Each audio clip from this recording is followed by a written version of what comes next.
Hi hello friends, ನಾನು ನಿಮ್ಮ ಮನುಷ್ಯ ಮೈ ಫುಡ್ ಜರ್ನಿ ಚಾನಲ್ಗೆ ಸ್ವಾಗತ. ಇವತ್ತಿನ recipe wheat flour gulab jamun.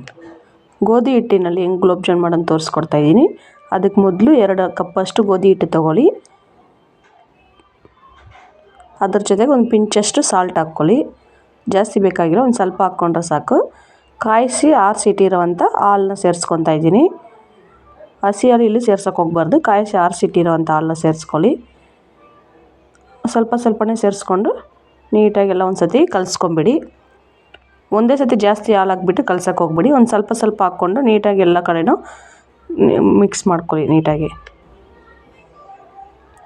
ಇನ್ನು ಯಾರ್ಯಾರು ನಮ್ಮ ಚಾನಲ್ನ ಸಬ್ಸ್ಕ್ರೈಬ್ ಮಾಡಿಲ್ವೋ ಪ್ಲೀಸ್ ದಯವಿಟ್ಟು ಸಬ್ಸ್ಕ್ರೈಬ್ ಮಾಡ್ಕೊಳ್ಳಿ.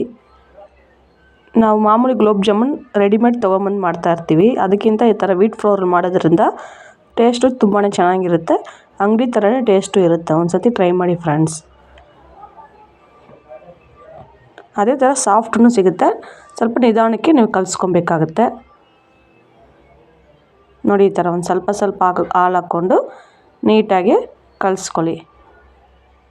ಇದ್ರ ಜೊತೆಗೇ ನೀವು ಒಂದು 2 ಸ್ಪೂನಷ್ಟು ತುಪ್ಪನೂ ಸೇರಿಸ್ಕೊಳ್ಳಿ.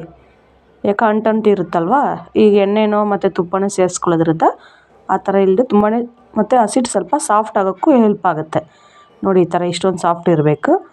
ಇದನ್ನು ಒಂದು 1/2 ಅವರ್ ಅಷ್ಟು ಹಾಗೇ ನೆನೆಯೋದಕ್ಕೆ ಇಕ್ಬಿಡಿ. ಇಲ್ಲಿ ಒಂದು ಕಡೆಗೆ ನಾವು 2 ಕಪ್ಪಷ್ಟು ಗೋಧಿ ಹಿಟ್ಟು ತೊಗೊಂಡಿದ್ದೀವಲ್ಲ, ಅದರಿಂದಾಗಿ ನಾನು ಇಲ್ಲಿ 2 ಕಪ್ಪಷ್ಟು ಸಕ್ಕರೆ ಸೇರಿಸ್ಕೊಂಡು ಅದ್ರ ಜೊತೆಗೇ 2.5 ಕಪ್ಪಷ್ಟು ನೀರು ಸೇರಿಸ್ಕೊತಾ ಇದ್ದೀನಿ ನಾನು. ನೀವು 1 ಕಪ್ ಹಸಿಟ್ಟು ತೊಗೊಂಡ್ರೆ 1 ಕಪ್ ಸಕ್ಕರೆ ಸೇರಿಸ್ಕೊಂಡು 1.5 ಕಪ್ ನೀರು ಸೇರಿಸ್ಕೊಂಡು ಪಾಕ ಮಾಡ್ಕೊಬೇಕಾಗುತ್ತೆ. ನಾನು ಅದನ್ನು ಆ ಕಡೆ ಕಾಯೋದಕ್ಕೆ ಇಕ್ಬಿಟ್ಟು ಈಗ ನಾವು ನೆನೆಸಿಟ್ಟಿರುವಂಥ ಗೋಧಿ ಹಿಟ್ಟನ್ನ ಚಿಕ್ಕ ಚಿಕ್ಕ ಉಂಡೆ ಥರ ಮಾಡ್ಕೊತಾ ಇದ್ದೀನಿ ಜಾಮೂನ್ ಸೈಜ್ಗೆ. ನಿಮ್ಗೆ ಚಿಕ್ಕದು ಬೇಕಾ ಇಲ್ಲ ಸ್ವಲ್ಪ ಮೀಡಿಯಮ್ ಬೇಕಾ ನೋಡ್ಕೊಂಡು ಮಾಡ್ಕೊಬೇಕಾಗತ್ತೆ. ನೋಡಿ, ನಾನಿದು ಈ ಸೈಜ್ಗೆ ಮಾಡ್ಕೊತಾ ಇದ್ದೀನಿ. ಮಾಡ್ಕೊಂಡು ನೀಟಾಗಿ ಎಲ್ಲ ಒಂದು ತಟ್ಟೆಗೆ ಸಪ್ರೇಟಾಗಿ ಜೋಡಿಸಿ ಇಟ್ಕೊತಾ ಇದ್ದೀನಿ. ಅಲ್ಲಿ ಪಾಕ ರೆಡಿಯಾಗಿದೆ. ಈಗ ಎಣ್ಣೆ ಕಾಯೋದಕ್ಕಿಟ್ಟು ಎಣ್ಣೆ ಕಾಯ್ದಾದ ಮೇಲೆ ಮೀಡಿಯಮ್ ಫ್ಲೇಮಲ್ಲಿ ಇಟ್ಬಿಟ್ಟು ತುಂಬ ಉರಿ ಜಾಸ್ತಿ ಇಡೋಕ್ಕೆ ಹೋಗಬಾರ್ದು.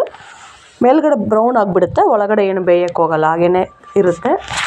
ಅದಕ್ಕೆ ಸ್ವಲ್ಪ ನಿಧಾನಕ್ಕೆ ಸಣ್ಣ ಉರಿ ಇಟ್ಕೊಂಡು ಸ್ವಲ್ಪ ಟೈಮ್ ತೊಗೊಳುತ್ತೆ. ನಿಧಾನಕ್ಕೆ ಗೋಲ್ಡನ್ ಬ್ರೌನ್ ಆಗೋ ತನಕ ಬೇಯಿಸ್ಕೊಬೇಕಾಗುತ್ತೆ. ನೋಡಿ, ಈ ಥರ ಸೇಮ್ ಗುಲಾಬ್ ಜಾಮೂನ್ ಥರನೇ ರೆಡಿಯಾಗಿದೆ ನೋಡಿ. ಇಲ್ಲಿ ನಾವು ಸ್ವಲ್ಪ ಉಂಡೆ ಮಾಡಬೇಕಾದ್ರೆ ಸ್ವಲ್ಪ ಗಟ್ಟಿಯಾಗಿ ಉಂಡೆ ಮಾಡ್ಕೊಬೇಕಾಗತ್ತೆ. ನೋಡಿ, ಈ ಥರ ಒಂದೊಂದು ಬ್ರೇಕ್ ಬರುತ್ತಲ್ವ, ಆ ಥರ ಬರಲ್ಲ. ಇಲ್ಲಿ ನನಗೆ ಸ್ವಲ್ಪ ಸ್ವಲ್ಪ ಬಂದಿದೆ, ಅದು ಸ್ವಲ್ಪ ನೀಟಾಗಿ ಮಾಡ್ಕೊಬೇಕಾಗತ್ತೆ.